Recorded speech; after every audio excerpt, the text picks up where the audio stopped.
Arav's world was simple, filled with broken dreams and strong tea. His day began at 5 a.m.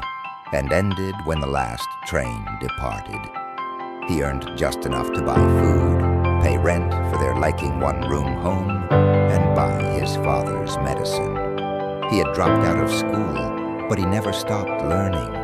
Every night he would read old, torn newspapers he collected, especially the business section.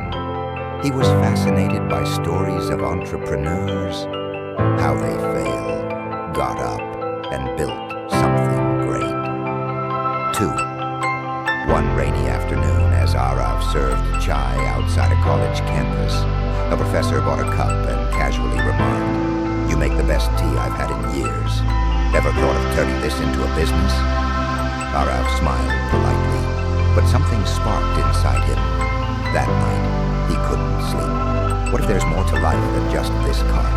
That question echoed in his heart, but doubt crept in. "I'm just a chaiwala," he told himself. "Who's going to invest in someone like me? I don't speak English well. I never finished school." He looked at his father, asleep and coughing in the corner. The weight of responsibility anchored his dreams. He shook his head and pushed the thought aside. He, however, had other plans. A few days later, the same professor returned. His name was Mr. Kapoor, a retired business lecturer. He sat with Arav and asked him about his life. When he learned more, Mr. Kapoor's eyes lit up. "You have something rare, Arav. Grit. I'll help you. Not with money, but with knowledge." Under Kapoor's guidance, Arav began learning about basic business ideas, branding, customer service, managing money.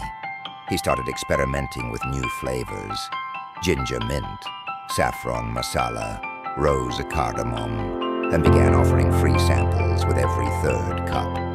People came not just for tea, but for his tea.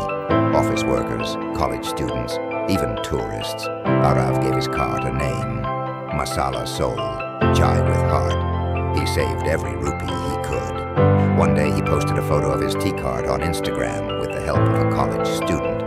The caption read, "Dreaming big, one cup at a time." Within days, the post went viral.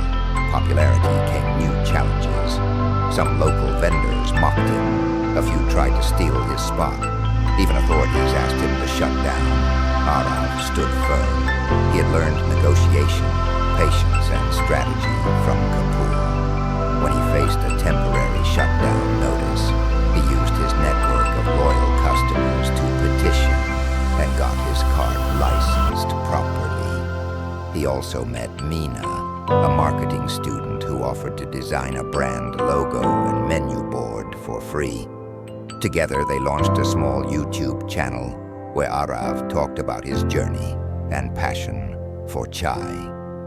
After 2 years of hard work, Arav had saved enough to rent a small space. It was barely 100 square feet, but it was clean, permanent, and his. The first Masala Soul Chai Cafe was born. He painted the walls with quotes like, "From cart to cafe, anything is possible." The response was overwhelming. Newspapers covered his story, influencers promoted his brand, and soon he was invited to speak at youth conferences. But success brought its biggest test. A fire broke out one night in the cafe due to an electrical fault. Everything was destroyed. The counter, the stock, even the cash box. Arav stood in front of the ruins, tears mixing with ashes. He was back to zero. For 2 days, he disappeared. Even Mr. Kapoor couldn't find him. On the third morning, just before sunrise, he was back at his old spot, chai kettle in hand. Same cart, same smile. Someone asked him, "You lost everything. Why are you here?" He replied, "I didn't lose everything. I still have my dream. I still have my hands. I still have my courage." The incident actually became the turning point. His resilience inspired thousands online. Donations poured in. A local business tycoon, moved by his story, offered to invest in his brand, not out of charity, but respect. Arav reopened Masala Soul in a bigger space, hired 10 young people from poor backgrounds, and began training them. Years later, Arav stood on the stage of a national entrepreneurship summit. Now 24, dressed in a crisp kurta, he looked out at thousands of students. I started with nothing but a kettle and a dream. I failed, I fell, but I never gave up. Life will test you, push you, break you. But if your will is unbreakable, success will find its way.